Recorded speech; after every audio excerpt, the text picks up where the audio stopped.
¿Seguís aquí? ¡Sí! 1, 2, 3. En esta mañana del mes de octubre, unas 6.000 personas de Burdeos se han reunido a la orilla del río Garona para participar en una carrera. La carrera del lazo rosa, que se organiza para promover la detección del cáncer de mama. Hay que hacerse las pruebas. La detección precoz es súper importante para que podamos conservar nuestros hermosos pechos. Las cifras son alarmantes. 1 de cada 8 mujeres se enfrentará un día a esta enfermedad. Es la primera causa de muerte por cáncer entre las mujeres. Mi madre, mi abuela, mi tía... Tengo un gran historial, así que me preocupa. Si no me hubiera hecho esa mamografía, seguramente no estaría hoy aquí, así que... Todas coinciden porque el mensaje es irresistible. Si se detecta a tiempo, el cáncer de mama se puede curar en 9 de cada 10 casos. Hasta el alcalde de la ciudad, Alain Juppé, se ha puesto camiseta rosa. Es una buena causa. Las políticas sanitarias pueden generar escepticismo, pero en este caso funciona.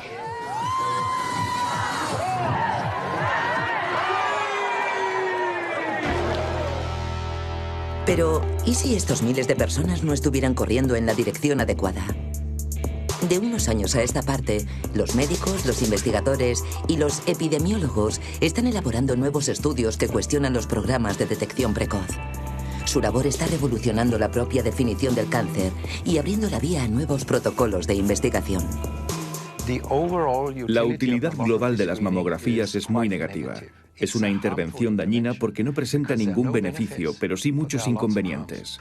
Creo que las mujeres no deberían hacerse pruebas de detección precoz. La medicina está hecha para la gente que está enferma, no para la que está bien. Preferiría que no se usara el eslogan «La detección precoz salva vidas», porque lo cierto es que no estamos seguros de ello.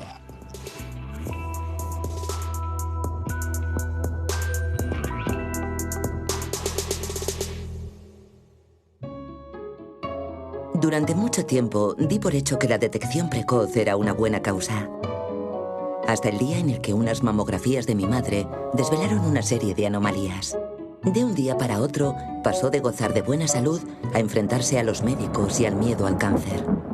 Se abatió sobre nosotros la tormenta y me propuse averiguar cuánto había de verdad y cuánto de incertidumbre en el discurso oficial sobre la detección precoz, y seguí el destino de 4 mujeres también azotadas por la tormenta. En Francia, Monique acaba de recibir una noticia alarmante. Habrá de tomar una decisión.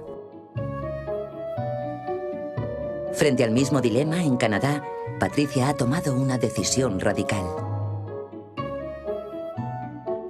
Miriam vivió la misma situación hace 10 años en Inglaterra.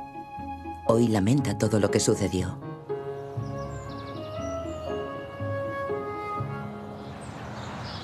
En el norte de Francia, en Alouenne, Ghislaine disfruta de sus nietos con la despreocupación de una recién jubilada. ¿Quieres café? Acerca tu taza. Está rebajado con agua. Gracias. Así está mejor, qué rico. En realidad no pienso en la enfermedad. Aún soy más o menos joven, o sea que estoy bien. Sopla. Sí. Ghislaine no se siente enferma, pero desde que cumplió los 50 años se hace exámenes periódicamente. Lo hago porque nos lo proponen, así que hay que participar en la medida de lo posible. Voy porque me digo que si tengo algo, si me descubren algo, al menos se podrán tomar medidas rápidamente. Digamos que es una oportunidad extra. Levanta el brazo. Te voy a palpar el seno por debajo. No te muevas. También es un mal trago. La compresión no siempre es muy agradable, pero vamos a comprimir solo lo necesario. Eso es. No te muevas. Quédate así. Te voy a pedir que pongas la mano izquierda aquí, sobre el pecho izquierdo. Eso es. No te muevas. Es una posición incómoda. Pero el momento más desagradable es la espera, el miedo a los resultados.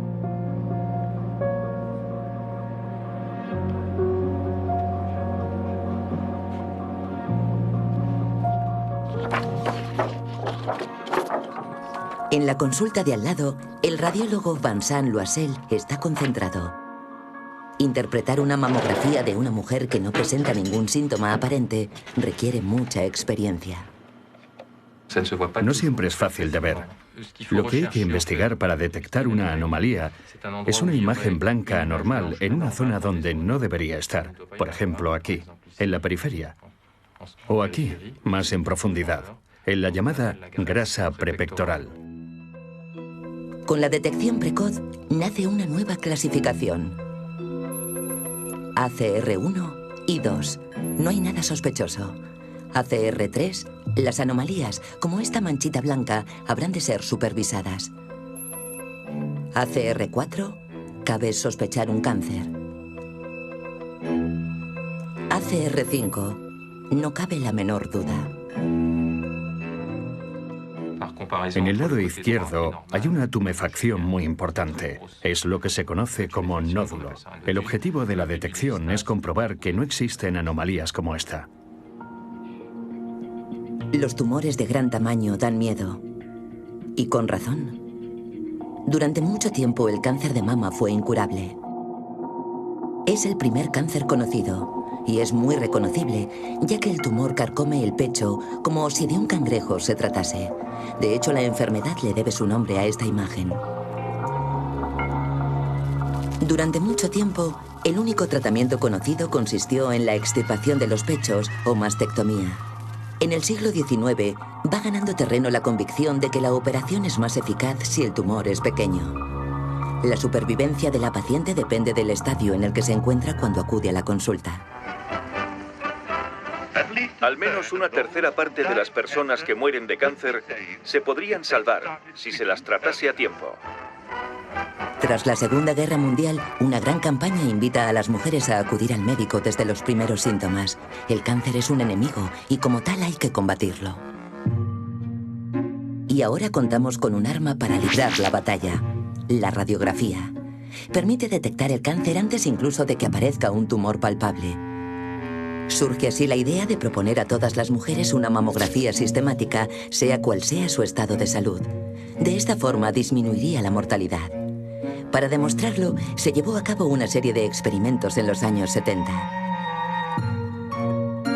Cientos de miles de mujeres se reparten en dos grupos. Se invita al primero a efectuar un examen clínico y una mamografía todos los años. Las mujeres del segundo grupo viven su vida sin preocuparse de nada.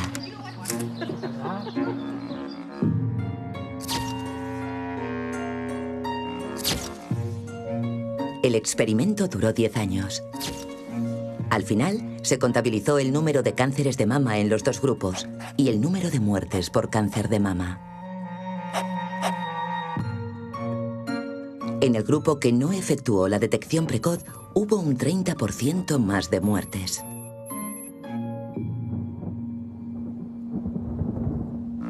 Conclusión. El experimento confirma lo que ya se intuía. La detección precoz por mamografía es un éxito. Se convierte en una política de sanidad pública. En Francia, cada 2 años, las mujeres de entre 50 y 74 años sin síntomas aparentes son invitadas por su cumpleaños a someterse a un examen y una mamografía en un centro concertado por el Estado.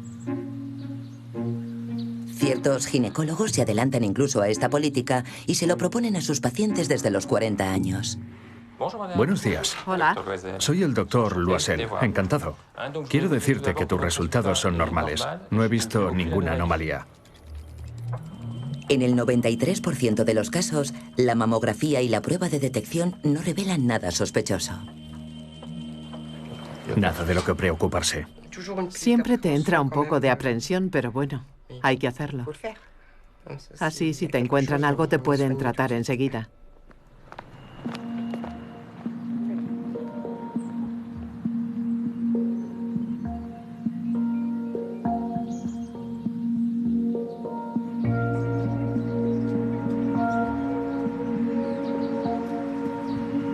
Seguimos en el norte de Francia. Estamos en Carbán, a unos pocos kilómetros de la casa de Ghislaine. Desde su última mamografía, hace 2 semanas, Monique está preocupada. La última vez que fui a hacerme un examen iba tranquila. No me esperaba para nada que me dieran esa noticia. ACR4. Pese a que no notó ninguno de los síntomas, su radiografía reveló ciertas anomalías. En cuanto el radiólogo me anunció que tenía unas calcificaciones sospechosas, sentí que se me derretía todo el cuerpo. Fue como un tsunami interior. Me puse a temblar. Intenté mantener la calma y no echarme a llorar. Luego, el radiólogo me tranquilizó y me dijo que me lo iban a tratar rápidamente y todo iría bien. Eso me ayudó a recomponerme y volver a casa un poco más serena. Monique tiene hora en el centro hospitalario de Lille para que su radiólogo, el doctor Luc Señar, le haga una biopsia.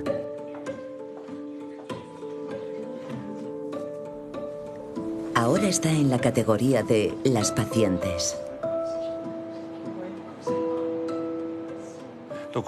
Lo que vamos a hacer hoy es tumbarte sobre la mesa de operaciones que tenemos detrás y tomar una muestra en profundidad de esos pequeños elementos cálcicos que tienes en el pecho.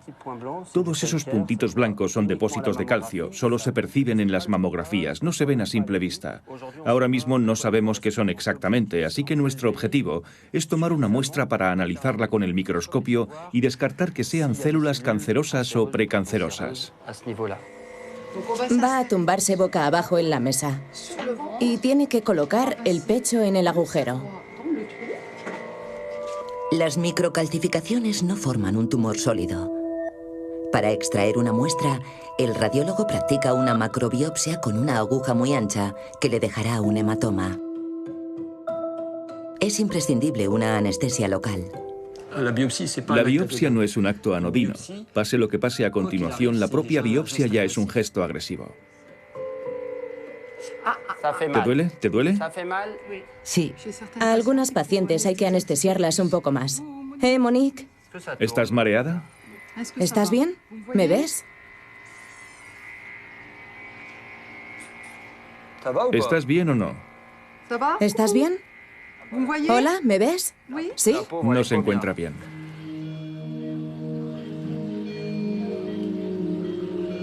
Pese al desvanecimiento de Monique, han de obtener la muestra. Pues sin la biopsia no puede haber diagnóstico. ¿Estás mejor? Sí. Genial. Todo está yendo según lo previsto.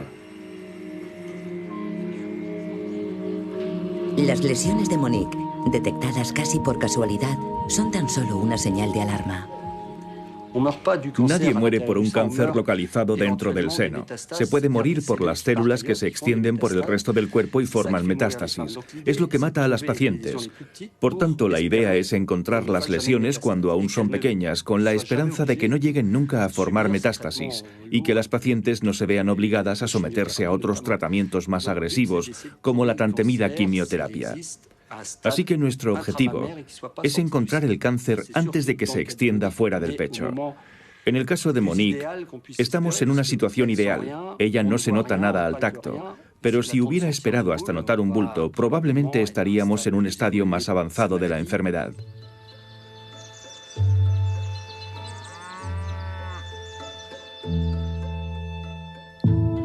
Para Monique comienza una larga espera, pese a la presencia y el apoyo de sus amigas.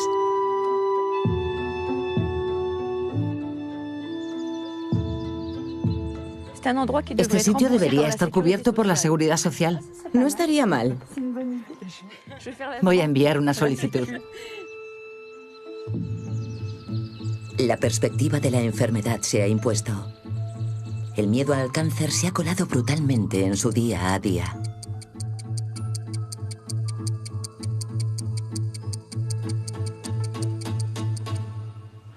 A mí lo que me asusta es la muerte. Es la idea de perder a mi mujer. Ahora estamos esperando los resultados de la biopsia. Pero lo más duro está aún al caer. Sabemos que hay mujeres que se han muerto de lo mismo.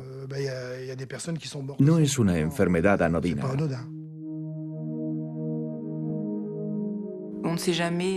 Nunca se sabe hasta dónde puede llegar.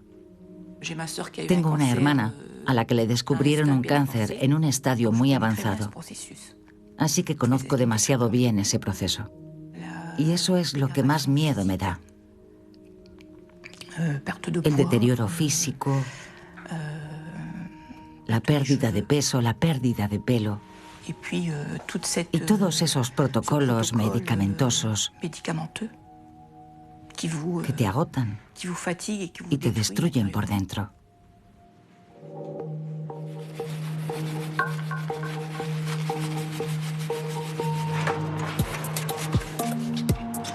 La incertidumbre durará aún 2 semanas. Lo que tardan en tratar y analizar sus muestras al microscopio en un laboratorio de anatomía patológica. Mathieu Ibert es médico patólogo, una especialidad poco conocida para el gran público. Somos nosotros los que diagnosticamos el cáncer. No lo digo por presumir, pero realmente somos nosotros los que lo diagnosticamos. ¿Y cómo lo hacemos? Examinando la lesión al microscopio. Y en función de la pinta de la célula, si tiene buena pinta, es una célula benigna. Y si tiene mala pinta, es maligna. Tras ser analizadas por el médico, no todas las biopsias practicadas tras una detección precoz resultan ser cancerosas. De cada 100 biopsias solo encontramos 10 cánceres de verdad o cánceres infiltrantes. Son fáciles o muy fáciles de diagnosticar. Dicho de otro modo, encontramos 10 lesiones precancerosas. ¿Lesiones precancerosas? El patólogo se topa con un problema de terminología. En el cáncer de colon, las lesiones precancerosas son los adenomas. Un sinónimo más tranquilizador de tumor benigno. En el cáncer de mama, las lesiones precancerosas se conocen como carcinomas in situ. Evidentemente, cuando oyen carcinoma in situ, las pacientes y los médicos se angustian porque piensan que es un cáncer, pero no lo es.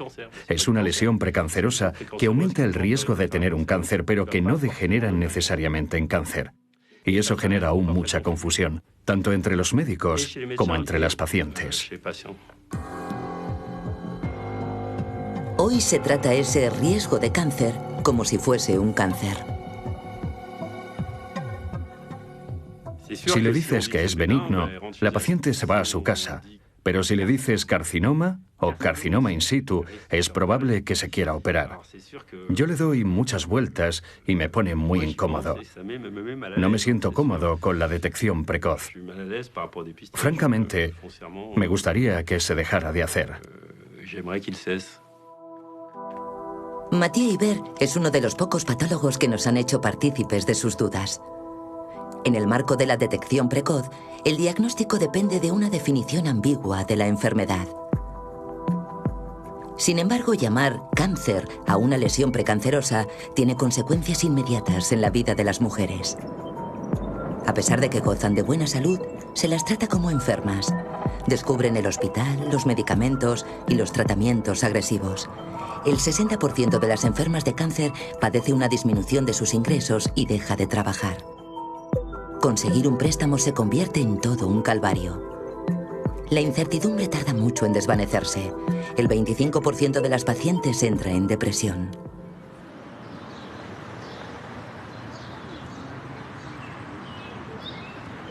Han pasado 15 días.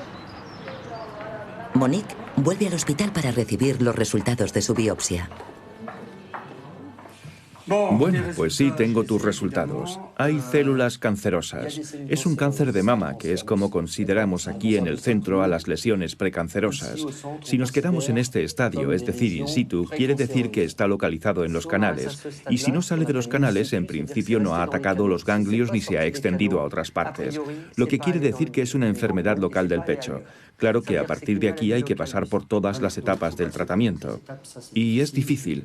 No es anodino. Lo sé, conozco muy bien el tema. Pero no va a ser como con tu hermana. Es normal que pienses en el caso de tu hermana. Claro. Pero no son casos comparables. No hay dos historias iguales. Lo siento.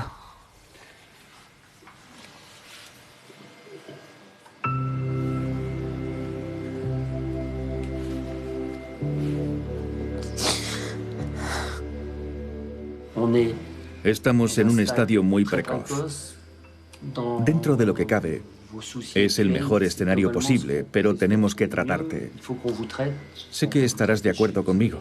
Tenemos que tratarte. En el fondo se trata de curar una enfermedad que no tienes. Hoy por hoy tienes anomalías radiológicas, pero no estás enferma. Estás en plena forma.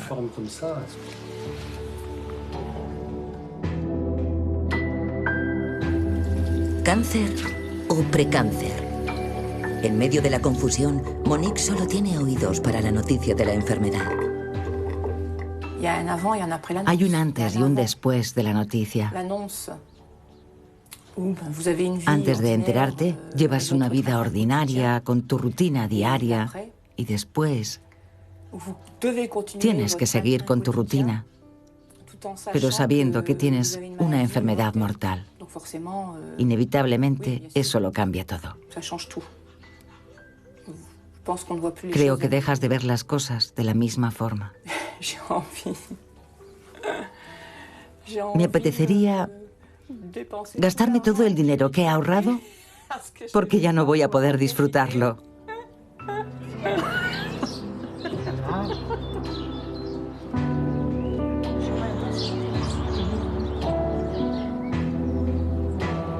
Al día siguiente, Monique tiene hora con la cirujana que tratará sus lesiones precancerosas.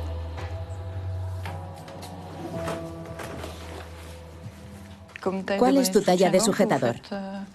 90B. B. Bueno, hoy vamos a hablar de tu tratamiento. Siempre implica un procedimiento quirúrgico, porque es una enfermedad localizada en tu pecho y hay que extirpar esas anomalías. Es un protocolo automático. En Francia, los carcinomas in situ son operados. Pese a todo, Monique tiene una oportunidad. Podrá conservar parte de su pecho. La dificultad en tu caso no es tanto la extensión de las calcificaciones como su localización. Es decir, que están localizadas en la parte inferior de tu seno. Y si extirpamos esa parte cuanto antes, estaremos afectando el perfil del pecho. Estéticamente es poco halagador, sobre todo cuando a eso le añadimos la radioterapia. Lo que te proponemos, si lo deseas y forma parte del tratamiento de la enfermedad, es corregir el otro seno con la misma operación, una vez hayas finalizado el tratamiento, para dejarlos simétricos. Podría plantearme esperar un poco, pero para mí, cuanto antes me deshaga de esto, mejor. Me ha caído genial la cirujana. La operación tendrá lugar pronto, dentro de un mes.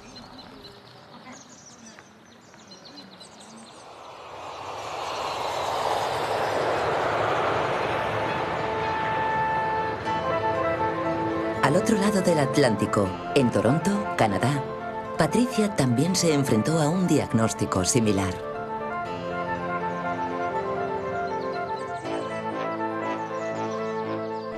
En la vida a veces hay que tomar decisiones.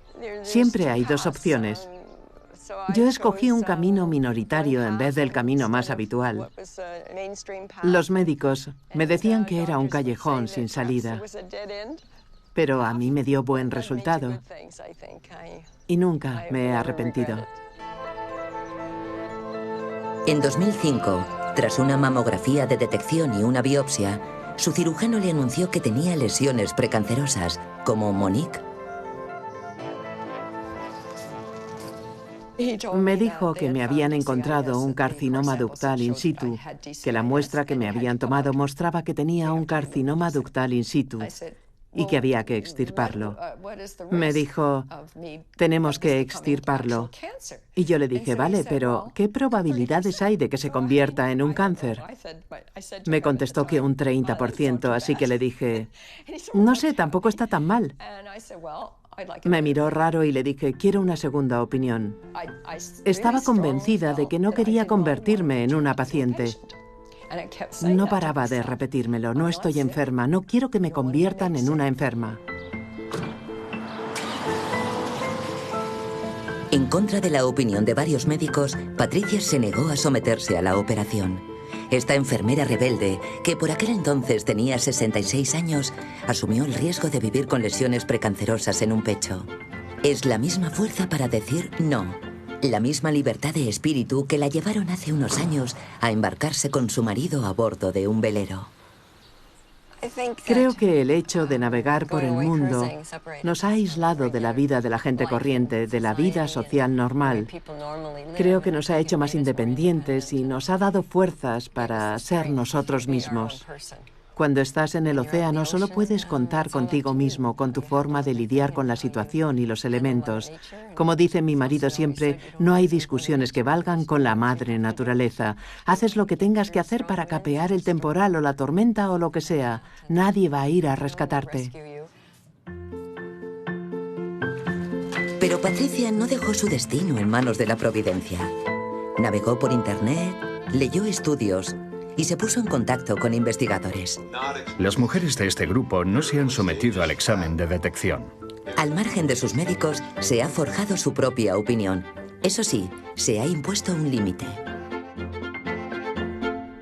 Supongo que en aquel momento mi respuesta consistió en esperar a ver qué pasaba.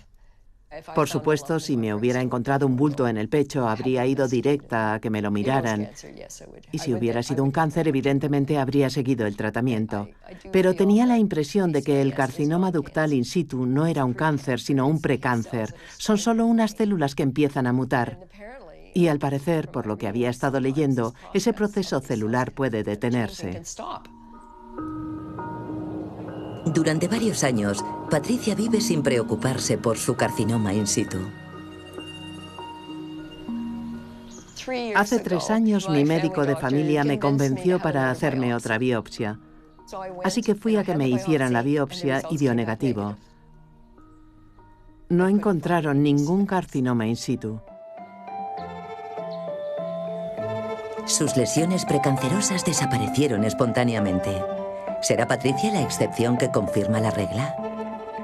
Escogió no operarse, mientras que Monique sí se sometió a la operación.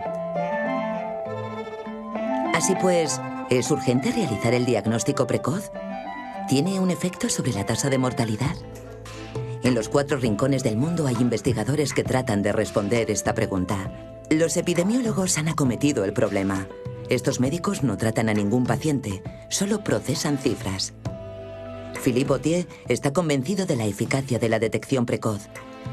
Para demostrarla, analiza los registros mundiales del cáncer. El principio de la detección precoz del cáncer es muy sencillo. La idea es tratar de detectar la presencia del cáncer antes incluso de que pueda alcanzar un estadio avanzado. Y si gracias a ello la detección precoz del cáncer de mama fuese responsable de una disminución de la mortalidad por cáncer de mama en una población, deberíamos asistir a una disminución de los casos de cáncer avanzado en esa población.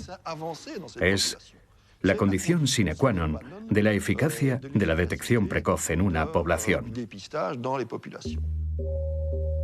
En el caso del útero, la tasa de cánceres avanzados desciende de manera significativa cuando comienza la detección. Pero cuando Philippe Autier estudia la tasa de cánceres avanzados de mama, no observa ningún descenso, pese a la detección precoz.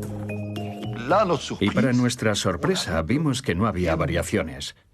La incidencia de cánceres avanzados permanecía estable. No parecía que nada pudiera cambiarla. En ese momento nos dijimos, Houston, tenemos un problema. Nos planteamos una pregunta. ¿De qué sirven las mamografías para la detección precoz del cáncer? ¿Qué es lo que hacen realmente? Las convicciones del médico se desmoronan frente a los datos estadísticos.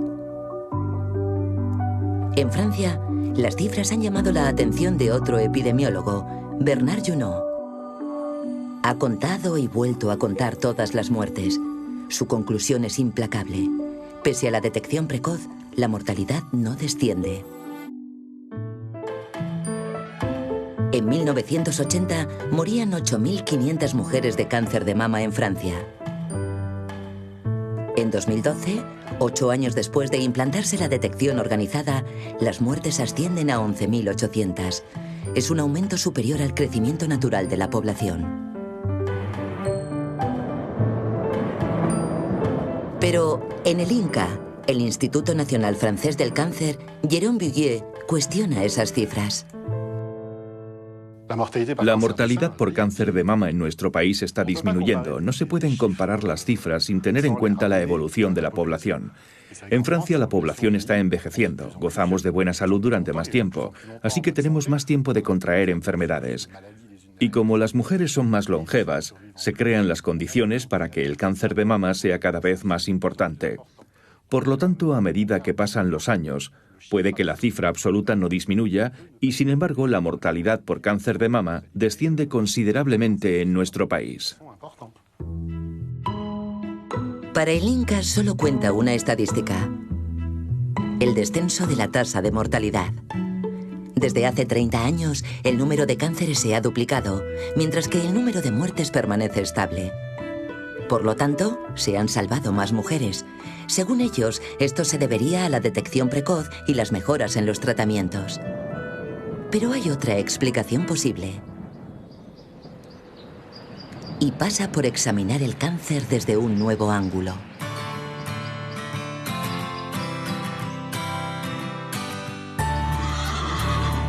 En pleno corazón de Vermont, en Estados Unidos, hay un hombre que está poniendo en entredicho todo lo que creíamos saber sobre esta enfermedad.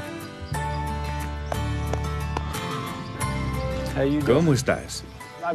Siempre he sido sensible a este tema porque mi padre murió de cáncer con mi edad, a los 60 años. Y el que mi mujer haya tenido un cáncer de mama también ha sido un poderoso recordatorio de lo importante que es el tratamiento y de cómo se puede tratar con éxito a una mujer a la que se ha detectado un cáncer de mama al margen de las pruebas de detección precoz. Un mensaje que creo que comprenderán todas las mujeres. Al mismo tiempo, esas experiencias me han hecho ver lo duro que es el tratamiento del cáncer, por lo que estoy convencido de que no hay que hacer pasar por él a nadie sin estar seguro de que lo necesita. No basta con detectar los cánceres cada vez más temprano. Lo que tenemos que hacer es disminuir el número de pacientes que presentan un cáncer avanzado.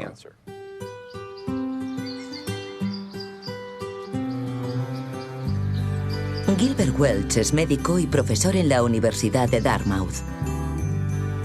Ha estudiado los mismos gráficos que el INCA y Philippe Autier, que muestran que el número de cánceres se ha multiplicado por 2 sin que descienda el número de muertes o de cánceres avanzados. Según él, la batalla de las cifras no tiene sentido. Estaríamos salvando a mujeres que no lo necesitan. Hay una epidemia de cánceres de mama, y esta epidemia es una consecuencia de la detección precoz. Lo cierto es que nuestras prácticas médicas pueden tener una influencia tremenda en esta tasa aparente de cánceres.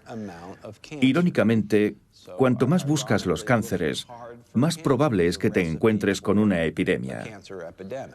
La detección precoz nos permite comprender que hay una reserva inagotable de anomalías en la población humana. Todos tenemos anomalías. El pecho es una glándula, al igual que la próstata o la tiroides, y como tal, pasan por él muchas células. Es el papel de las glándulas. Así que las anomalías celulares no son raras, son comunes, pero no todas degeneran en un cáncer diagnosticado. Gilbert Welch se refiere al estudio de Nielsen.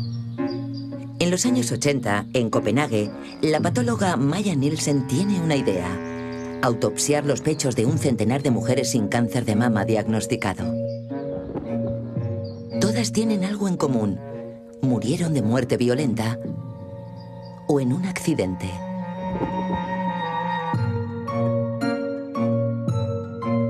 Mientras estudia minuciosamente las células de los tejidos mamarios al microscopio, realiza un descubrimiento inesperado.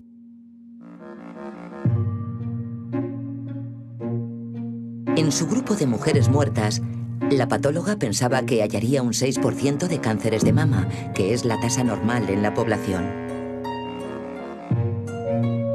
Pues bien, descubre un 20%. Es una cifra 3 veces mayor de lo esperado. Habría, pues, en la naturaleza, cánceres que no llegan a expresarse nunca. Maya Nielsen acaba de demostrar la existencia de los cánceres durmientes. Hay que saber que si nos ponemos a detectar cánceres en un estadio demasiado precoz, es inevitable que tratemos a pacientes que tienen cánceres durmientes. Aunque efectivamente son cánceres, no todos degeneran necesariamente en una enfermedad mortal, y aún así los tratamos. Todas las semanas, Gilbert Welch advierte a sus alumnos sobre la detección precoz, que podría detectar sobre todo los cánceres durmientes. Es un fenómeno que atañe a las lesiones precancerosas, pero también a los cánceres invasivos. Es lo que él llama sobrediagnóstico. Mi principal objetivo es que la gente comprenda que hay riesgos y beneficios para que puedan tomar una mejor decisión. Yo, por ejemplo, supongo que al igual que otros, querría deshacerme del problema lo antes posible. Sí, pero la cuestión es que si el hecho de convertir a alguien en paciente es una prueba de la utilidad de la detección precoz, lo que estamos haciendo es crear una epidemia. Calculo que entre una tercera parte y la mitad de los cánceres detectados por la detección precoz representan un sobrediagnóstico, y ello incluye los carcinomas in situ. Sé que parece mucho, pero es la pura verdad de la detección precoz. Hay que implicar literalmente a miles de mujeres para salvar solo a unas pocas. Una de las preguntas que he intentado plantear es la siguiente. Ante una situación donde hay que involucrar a 1000 mujeres para salvar quizá a una, ¿qué ocurre con las 999 restantes? Las autoridades sanitarias deberían plantearse esta pregunta. ¿Qué ocurre con el resto? En París, tras 42 años de profesión, el radiólogo Bernard Duperré ha llegado a las mismas conclusiones. Y sin embargo, en los años 80, participó en la implantación de la detección precoz en Francia. A principios de los años 70, partimos de la idea según la cual el desarrollo de un tumor es lineal en el tiempo, es decir, que es proporcional al paso del tiempo. O sea que cuando es pequeño es precoz y cuando es grande es tardío. Nos imaginamos que las mamografías permitían hacer un diagnóstico antes de que el tumor fuera palpable. Por aquel entonces esa era la perspectiva. Vamos a hacer el diagnóstico de todos los tumores y tratarlos cuanto antes, y de esta forma habremos resuelto el problema. Pero en la práctica, el radiólogo observa que los cánceres no siempre evolucionan de manera lineal. Algunos evolucionan muy rápido, pero otros se toman su tiempo o desaparecen, cuestionando la pertinencia de la detección precoz. Bernard Duperré decide entonces negarse a practicarla, interrumpe su carrera liberal y pone en entredicho nuestros conocimientos sobre el cáncer. En un principio se pudo pensar que el sobrediagnóstico era un fenómeno marginal, pero en realidad ha resultado ser masivo, muy importante. Sobre todo se plantea una cuestión. ¿Por qué hay cánceres que degeneran inexorablemente, entrañan un agravamiento y por último la muerte del paciente, y otros que se quedan en nada? Hoy por hoy no somos capaces de distinguir un cáncer sobrediagnosticado de un cáncer evolutivo. Y esto nos conduce a otra pregunta. ¿En qué momento puede decirse que alguien está enfermo?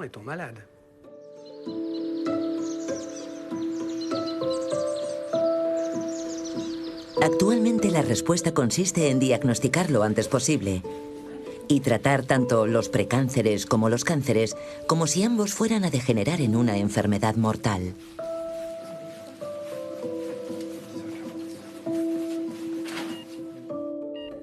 Ha llegado el día de la operación de Monique.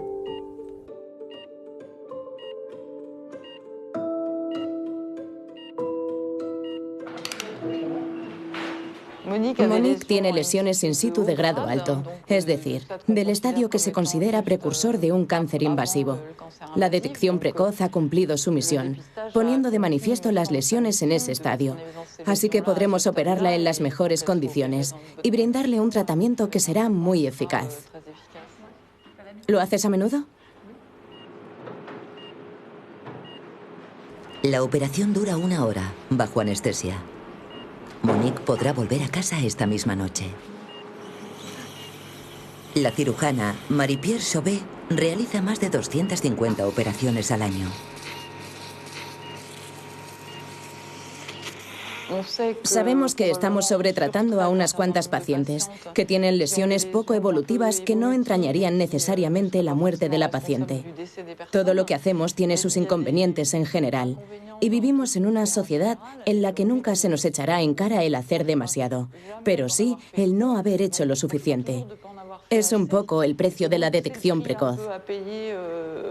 Aceptar que, efectivamente, a veces operamos a mujeres que no lo necesitan.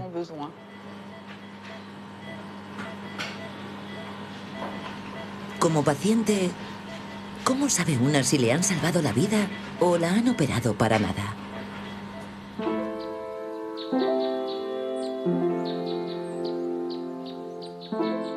Marlow, una pequeña ciudad al oeste de Londres. Esta pregunta obsesiona a Miriam. Es profesora de filosofía y acaba de terminar su doctorado sobre la racionalidad y la ética, un tema que ha vivido en sus propias carnes. Hace 10 años se sometió a su primer examen de detección precoz y le descubrieron, al igual que a Monique y a Patricia, unas lesiones precancerosas. Estaba completamente conmocionada, completamente, porque me sentía en plena forma, me sentía bien con toda la vida por delante. Acababa de empezar unas prácticas docentes, tenía 50 años y tenía ganas de acometer mi nueva carrera. Mis hijos se estaban haciendo mayores. El pequeño acababa de entrar en el instituto. La vida era fantástica y de pronto me dijeron que a lo mejor se me estaba acabando. En su día, y pese a tener sus dudas, tras 2 consultas, Miriam se sometió al protocolo de los médicos. Lo hicieron pasar por una urgencia. Me sometieron a mucha presión. Los médicos quieren resultados. Yo sabía que no me iban a dedicar más tiempo y además siempre eres consciente de que hay otros pacientes en situaciones de vida o muerte que requieren su atención. Te dices que no le puedes robar su tiempo al médico.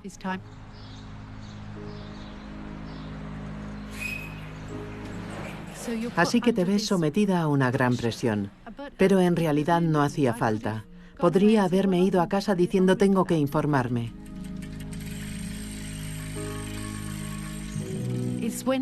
Solo empiezas a analizar, a darte cuenta de las cosas a toro pasado. La operación es más importante de lo previsto y Miriam pierde la totalidad de su pecho. Te quitan una parte de tu cuerpo. Es como una amputación. Es traumático. Me sentía como un soldado que regresa de una guerra. Pero ellos lo venden como si fuera otra cosa.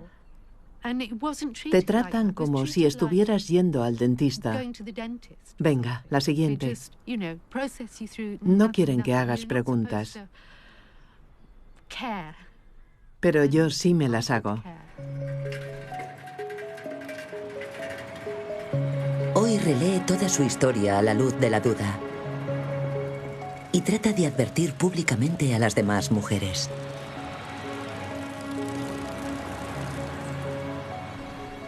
A lo mejor me salvaron la vida, pero a lo mejor no.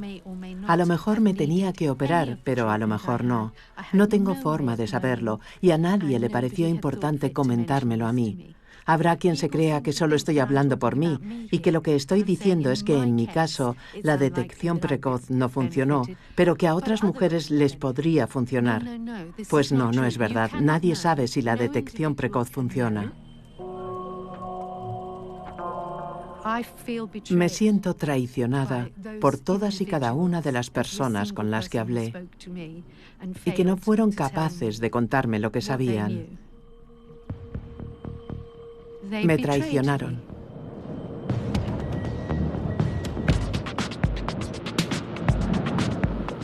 ¿Y si la detección precoz hiciera más mal que bien? Hoy hay un hombre que está convencido de ello. Ha estudiado todos los datos minuciosamente. En el año 2000, el director del Instituto Nórdico Independiente Cochrane, Peter Gauthier, investiga la cuestión a petición del gobierno danés. Las autoridades sanitarias danesas me pidieron que examinara los estudios que dieron pie a las políticas de detección precoz. 5 semanas más tarde, el Parlamento danés iba a votar si se implantaba un plan de detección precoz en todo el país.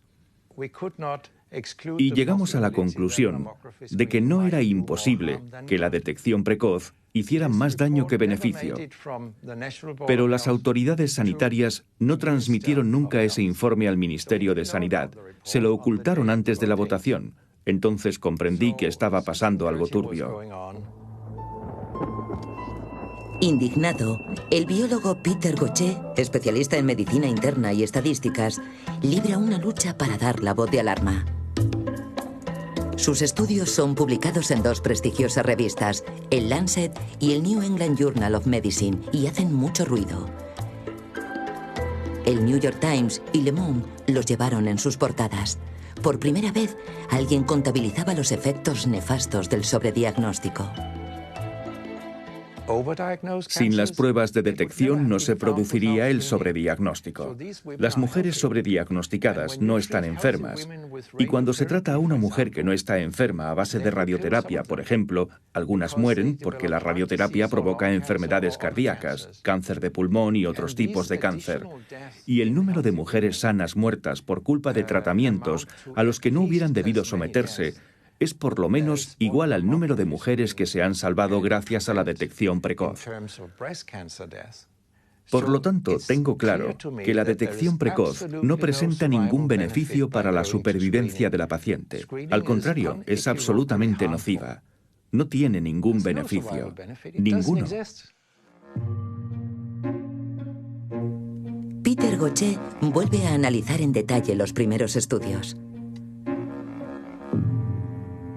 Recordemos que son los estudios que se efectuaron en los años 70 y que prometían un 30% más de probabilidades de morir por cáncer de mama a las mujeres que no se sometían a las pruebas de detección.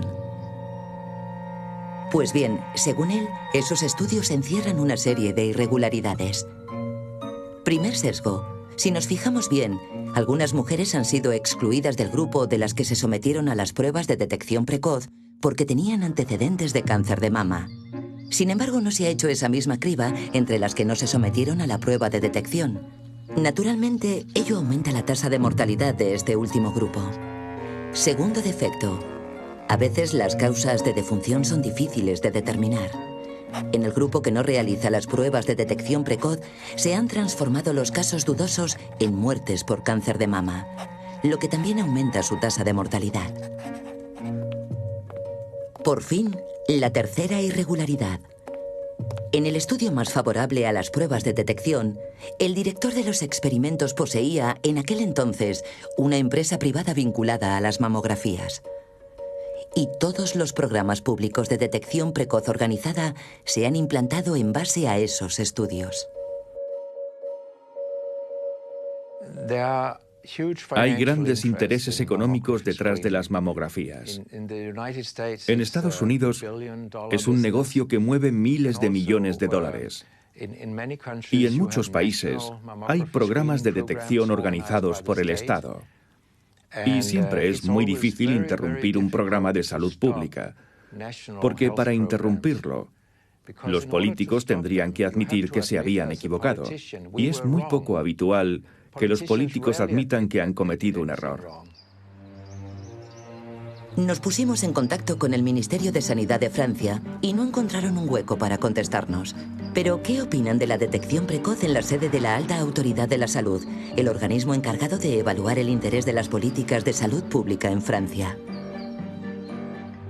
De momento, la posición de la Alta Autoridad de la Salud es que toda intervención médica tiene sus beneficios y sus riesgos. Y en este caso, la relación beneficio-riesgo es positiva. En términos generales, la detección del cáncer de mama disminuye la mortalidad, digamos que en cerca de un 20%. Dicho esto, es un tema difícil y que va evolucionando. No estoy seguro de que, si volvemos a tener esta conversación dentro de 5 años, vaya a decir lo mismo que estoy diciendo ahora. Además, la detección precoz no ha desvelado aún todos sus secretos. En Birmingham, un médico está llevando a cabo un experimento inédito que podría revolucionar las prácticas médicas. Su hipótesis es que las lesiones precancerosas, los carcinomas in situ detectados por casualidad, no tienen por qué operarse de forma sistemática. El carcinoma ductal in situ no es una enfermedad, sino todo un espectro de enfermedades. Hay carcinomas ductales in situ de grado bajo, de grado moderado y de grado alto. Lo que nos interesa es averiguar si los carcinomas ductales in situ de grado bajo y algunos de los de grado moderado requieren realmente una intervención quirúrgica o no. Dividiremos a las pacientes en 2 grupos y la mitad atravesará el proceso clínico normal y la otra mitad no se someterá inmediatamente a una operación quirúrgica, sino que se le realizarán mamografías todos los años durante 10 años. Y me sorprendería mucho descubrir que hay una diferencia en la tasa de supervivencia de ambos grupos. Creo que es un experimento muy seguro para las pacientes. Podría demostrar que las pacientes pueden retrasar la intervención quirúrgica sin poner en riesgo sus probabilidades de sobrevivir.